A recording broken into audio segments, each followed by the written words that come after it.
Hi friends, మీరు చూస్తున్నారు SRJ మెక్ channel. ఇందులో మనకు కనిపిస్తున్నది పల్సర్ బైక్. ఈ బైక్ మైలేజ్ టెస్టింగ్ చేయడం అయితే జరుగుతుంది. అందుకని అలా వీళ్ళు ఏమైనా ఫ్రీగా ఉన్నాయా, టైట్గా పట్టేసాయా అని అయితే మనమైతే చెక్ చేసుకుంటున్నాం. దీనికి క్లచ్ ప్లేట్ల అసెంబ్లీ అంతా అయితే మార్చాం. సార్ వాళ్ళు వచ్చేసి అస్సలు మైలేజ్ అనేది రావడం లేదని చెప్పారు. అందుకని కప్లో ఉన్న పెట్రోల్ మొత్తం ముందుగా అయితే తీసేస్తున్నాం. ముందుగా ఎవరైనా వీడియో చూసేవాళ్ళు లైక్ చేసి వీడియో చూడడం అయితే స్టార్ట్ చేయండి. మనకు కాస్త ఇంకా ఎక్కువ మందికి పోయి మన వీడియో చూడడం అయితే జరుగుతుంది. అందుకని చిన్న రిక్వెస్ట్, ముందుగా కప్పులో ఉన్న పెట్రోల్ మొత్తం అయితే తీసేసాం. పెట్రోల్ తీసిన తర్వాత 100 ml బాటిల్కి పట్టుకొని ఎంత మైలేజ్ ఇస్తుంది మొదట అని చెక్ చేసుకున్న తర్వాత అడ్జస్ట్మెంట్ అయితే చేస్తాను. మీ బైకులకి మీరు కూడా సింపుల్గా నేను చెప్పిన విధంగా అయితే అడ్జస్ట్మెంట్ అయితే చేసుకోవచ్చు. పల్సర్ బైక్ల కంటే పర్ఫెక్ట్గా మైలేజ్ స్క్రూ ఇంత పెట్టాలి అని ఒక ఐడియా మీద పెట్టామంటే ఆటోమేటిక్గా వస్తుంది, చెక్ చేయకపోయినా కానీ చెక్ చేస్తే మనకి పూర్తి క్లారిటీ వస్తుంది అనే ఉద్దేశంతో ముందుగా చెకింగ్ అయితే చేస్తున్నాం. 100 ml అయితే నేనైతే తీసుకున్నాను, మీరైతే గమనించవచ్చు. కరెక్ట్ 100 ml తీసుకొని ఆ కప్పులో ఉన్న పెట్రోల్ కూడా క్లియర్ చేసాం. ఆ కప్పులో ఉన్న పెట్రోల్ కూడా ఒక 2 కిలోమీటర్లు, 1 కిలోమీటర్న్నర. పల్సర్ బైక్ అయితే, హీరో బైక్లకు అయితే ఇంకా ఎక్కువ వెళ్తుంది, కానీ పల్సర్ బైక్లకి కిలోమీటర్న్నర అయినా సింపుల్గా వెళ్తుంది. మనం 100 ml వేసాం కానీ కాబట్టి 1 కిలోమీటర్ 10 కిలోమీటర్లతో సమానం. మనకి చాలా తేడా అనేది చూపిస్తుంది. అందుకని మనం కరెక్ట్గా అయితే చెక్ చేసుకుంటున్నాం. ఇక్కడ రీడింగ్ వచ్చేసి మీటర్లో 0 అయితే చేశాను, మీరైతే గమనించండి.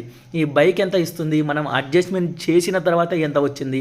ఈరోజు గాలి అయితే ఎదురు గాలి ఎక్కువగా ఉంది. సాయంత్రం మనం 5:30 అలా అయితే స్టార్ట్ చేసాం. మైలేజ్ టెస్టింగ్ చేసే వర్క్ మొత్తం కంప్లీట్ చేసుకొని గాలి కూడా ఎక్కువ ఉంది. ఈ ఎదురు గాలి ఉన్నా కూడా మనకి కాస్త మైలేజ్ అనేది తేడా చూపిస్తుంది. ఎందుకంటే బండిని అంత ఫ్రీగా ముందుకు అనేది వెళ్ళనీయదు. కానీ మనం ఎంత వస్తుంది అనేది ఒక అందాజు ఐడియా అయినా వస్తుంది. దీన్ని మళ్ళీ ప్రతిరోజు సార్ వాళ్ళు గ్యారేజ్కి వచ్చి మన దగ్గర బైక్ పెట్టాలంటే కుదరదు. కాబట్టి ఒకటే రోజు మొత్తం కంప్లీట్ చేయాలనుకుంటాం. మైలేజ్ అనేది అస్సలు వస్తలేదని చెప్పారు. మనం 50 స్పీడ్లో వెళ్ళి అయితే చెక్ చేస్తూ ఉన్నాం.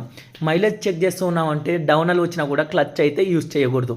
అంటే గేర్ మార్చుకునే క్లచ్ యూజ్ చేసుకోవాలి, కానీ నార్మల్ టైంలో క్లచ్ యూజ్ చేసినా ఎక్కువసేపు క్లచ్ పట్టుకున్నా కాస్త మైలేజ్ అనేది పెరుగుతుంది. కాబట్టి మనం క్లచ్ అనేది ఎక్కువగా డౌనల్ వచ్చినా ముందుకు ఇంకా అస్సలు వెళ్ళాలనుకున్నా కానీ క్లచ్ అనేది యూజ్ చేయకూడదు. మినిమం మనం స్పీడ్ ఎక్కువగా ఏ స్పీడ్లో అయితే పోతుంటామో ఈ 50 స్పీడ్ అయితే మనమైతే మెయింటైన్ చేసి ఎంత మైలేజ్ వస్తుంది అని అయితే చెకింగ్ చేసుకోవడం అయితే జరుగుతుంది. మనం డోన్ నుంచి అయితే స్టార్ట్ అయ్యాం.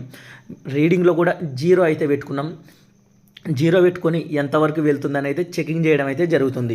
మీ బైక్లో కూడా పల్సర్ బైకులు ఉన్నాయంటే నేను ఇందులో చూపిస్తాను. మైలేజ్ స్క్రూ ఎంత పెట్టారు ఇంతకు ముందుకు అన్నీ చెక్ చేసుకొని మళ్ళీ మనం ఎంత పెట్టాలనేది కూడా చూపిస్తాను. అయితే ఆల్మోస్ట్ అయిపోయింది. మనకి సైడ్కి అయితే ఆపుకొని మీకు ఎన్ని కిలోమీటర్లు వచ్చింది అనేది క్లారిటీగా చూపిస్తాను. అలాగే వెంటనే మైలేజ్ స్క్రూ వీళ్ళు ఎన్ని పెట్టారనేది కూడా క్లారిటీగా అయితే చూపిస్తాను. మీరైతే గమనించండి. ఇక్కడ సైడ్కి అయితే మనం బైక్ అయితే ఆపుకోవడం జరిగింది. మొత్తం ఎన్ని కిలోమీటర్లు వచ్చాం మనం మైలేజ్ స్టార్ట్ చేసినప్పటి నుంచి అని చెక్ చేస్తే 32 అనైతే చూపిస్తుంది. అంటే 32 కిలోమీటర్లు. ఆడ 32 అంటే 3.2 కిలోమీటర్లు వచ్చాము. 32 కిలోమీటర్లు. మైలేజ్ స్క్రూ ఒకసారి చెక్ చేసుకోండి. 1 2 3 4 5 6 7 8 పాయింట్లు అయితే పెట్టారు వీళ్ళు. 8 పాయింట్లు పెట్టారంటే పొరపాటున కూడా మైలేజ్ అనేది అస్సలు రాదు. ఇప్పుడు మనం మైలేజ్ అయితే ఎలా అడ్జస్ట్మెంట్ చేసుకోవాలి అని అయితే చూపిస్తున్నాను. ముందుగా మనం బీడింగ్ పెంచుకుంటూ, ఇక్కడ స్పీడ్ మీటర్లో ముళ్ళు, మనం ఇక్కడ బీడింగ్ స్క్రూ ఇది. ఈ బీటింగ్ పెంచుకుంటూ ఆ స్పీడ్ మీటర్లో ముళ్ళు వచ్చేసి 3 మీద అయితే నిలబడాలి. అక్కడ 3 లేదు కదా, అంటే చిన్న గీత మధ్యలో ఉంది కదా, దానిపైన మీరు స్క్రూ నిలబడేలా అడ్జస్ట్మెంట్ బీటింగ్ అయితే నిలబెట్టుకోండి. మీరైతే గమనించండి. ఇక్కడ మనం కరెక్ట్ 3 మీద అయితే పెట్టుకోవడం అయితే జరుగుతుంది. 3 మీద పెట్టుకున్న తర్వాత మైలేజ్ స్క్రూ ఫుల్గా అయితే టైట్ చేసాం. వాళ్ళు 8 పాయింట్లు అయితే పెట్టారు. ఇంతకుముందుకు పెట్టిన మహానుభావులు ఎవరో, కానీ 8 పాయింట్లు అనేది అస్సలు పెట్టకూడదు. మనం 3 మీద నిలబడిన తర్వాత దాన్ని మైలేజ్ స్క్రూ అడ్జస్ట్మెంట్ అయితే చేస్తున్నాం. మీరైతే గమనించండి. 3 మీద ఉంది. ఇప్పుడు మైలేజ్ స్క్రూ అడ్జస్ట్మెంట్ చేయడం అయితే స్టార్ట్ చేస్తున్నాం. మనం మైలేజ్ స్క్రూ అందాజుగా 4.5 అయితే పెట్టేస్తాం. ఇప్పుడు ఎన్ని స్క్రూలు పెట్టిన తర్వాత అది 3 మీద పెట్టాం కదా, దానికంటే పైకి లేయాలి. అలా పైకి లేస్తే మనకి మైలేజ్ పెరిగినట్టు, పైకి లేకపోతే మైలేజ్ పెరిగినట్టు. ఇక్కడ నేను మైలేజ్ స్క్రూ అడ్జస్ట్ చేస్తున్నా. ఎన్ని పాయింట్లు పెట్టాను అనేది కూడా మీకైతే చూపిస్తాను. మీరైతే గమనించండి. 3 మీద నుంచి పైకి అయితే లేస్తుంది. అలా పైకి లేచిందంటే మైలేజ్ సరిగా కరెక్ట్ అడ్జస్ట్మెంట్ అయిందన్నట్టు. మనం కింద వచ్చేసి 4.5 పాయింట్లు అయితే పెట్టాం మైలేజ్ స్క్రూని. మీరు కూడా 3 మీద రీడింగ్ ముళ్ళు నిలబడేలా పెట్టుకొని తర్వాత 4.5 అయితే పెట్టుకున్నారంటే పర్ఫెక్ట్ మైలేజ్ వస్తుంది. తర్వాత మనం బీటింగ్ స్క్రూని కరెక్ట్గా అడ్జస్ట్ చేసుకున్నామంటే సరిపోతుంది. మీరు 4.5 మీ దగ్గర స్క్రూ డ్రైవర్ ఉంటే సింపుల్గా పల్సర్ బైక్లకి ఆ రీడింగ్ ముళ్ళు 3 పైన నిలబడేలా పెట్టుకొని, అంతకంటే ముందు మైలేజ్ స్క్రూ పూర్తిగా టైట్ చేసుకొని ఉండాలి. రీడింగ్ ముళ్ళు 3 పైన నిలబడి తర్వాత మనం ఆ మైలేజ్ స్క్రూని కాస్త రిలీజ్ చేసుకుంటూ వస్తే ఆ రీడింగ్ ముళ్ళు 3 పై నుంచి పైకి లేసిందంటే మైలేజ్ అనేది పర్ఫెక్ట్గా వస్తున్నట్టు. మనం కప్పులో ఉన్న పెట్రోల్ మొత్తం అయితే తీసేయడం అయితే జరిగింది. పైప్ జామ్ అయింది, అందుకని కింద పారబోస్తున్నాం పెట్రోల్. దాన్ని అయితే ఏమనుకోకండి మీరు. 100 ml కరెక్ట్గా పెట్టుకొని ఇప్పుడు మైలేజ్ స్క్రూ అడ్జస్ట్ చేయకముందుకు మనకి 42 పాయింట్లు అయితే వచ్చింది. అడ్జస్ట్మెంట్ చేసిన తర్వాత ఎంత వస్తుంది, మైలేజ్ పెరిగిందా లేదా, ఇంక్రీజ్ అయిందా లేదా అనేది అయితే మీకైతే చూపిస్తా. పల్సర్ బైక్ ఉన్న ప్రతి వాళ్ళు సింపుల్గా మీరే మైలేజ్ సెట్టింగ్ అయితే చేసుకోవచ్చు. గ్యారేజ్ దగ్గరికి వచ్చే అవసరం కూడా లేదు. నేను ఇందులో మీకు అర్థమైందనే అనుకుంటున్నా. అర్థమయ్యేలా చెప్పాలనే ఇంతలా అయితే కష్టపడైతే చెప్పడం అయితే జరుగుతుంది.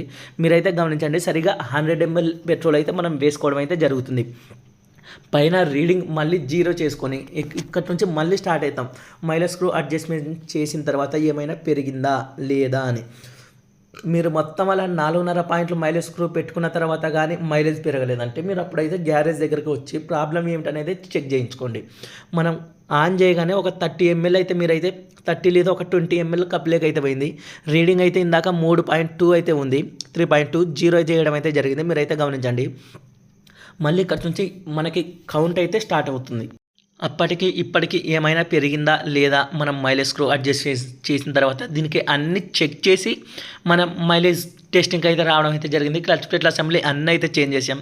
అయినా ఫస్ట్ మైలేజ్ రాకపోవడానికి గల కారణం ఏమిటంటే వాళ్ళు 8 పాయింట్ల మైలేజ్ స్క్రూ అడ్జస్ట్మెంట్ అయితే పెట్టారు. పల్సర్ బైక్లకు అంత పెట్టకూడదు. మనకి హీరో బైక్లకు అయితే 2.5 3 అలా సరిపోతుంది. పల్సర్ బైక్లకు అయితే 4.5 సరిపోతుంది. ఏమంటే అది మనం రైజింగ్ని బట్టి మనం పెట్టడం అయితే జరుగుతుంది. అందాజుగా ఎంత వస్తుంది అన్ని లెక్కలు వేసుకొని అయితే కొన్ని మైలేజ్ స్క్రూ అడ్జస్ట్మెంట్ అయితే ఉండడం అయితే జరుగుతుంది. మనమైతే ఇప్పుడైతే స్టార్ట్ చేసిన తర్వాత కాస్త స్పీడ్ ఫార్వర్డ్లో అయితే పెడుతున్నాయి. వీడియో ఎక్కువగా లెంత్ వస్తుంది అనే ఉద్దేశంతో మొత్తం మనం స్టార్ట్ అయిన తర్వాత ఎంత మైలేజ్ ఇస్తుంది అప్పటికి ఇప్పటికి కంపల్సరీగా 100% అయితే పెరగాలి. ఎందుకంటే దానికి మైలేజ్ స్క్రూ అడ్జస్ట్మెంట్ అనేది రాంగ్ ఉంది. మనకు ఆటోమేటిక్గా దాన్ని లూజ్ చేసినప్పుడే అర్థమైపోతుంది. మనం 50 స్పీడ్లో అయితే వచ్చాం. మొత్తం పెట్రోల్ అయితే అయిపోయింది. మీకు ఇక్కడైతే చూపిస్తాను నేను ఎంత మైలేజ్ వచ్చిందని. సైడ్కి అయితే ఆపుకుంటూ ఉన్నాం.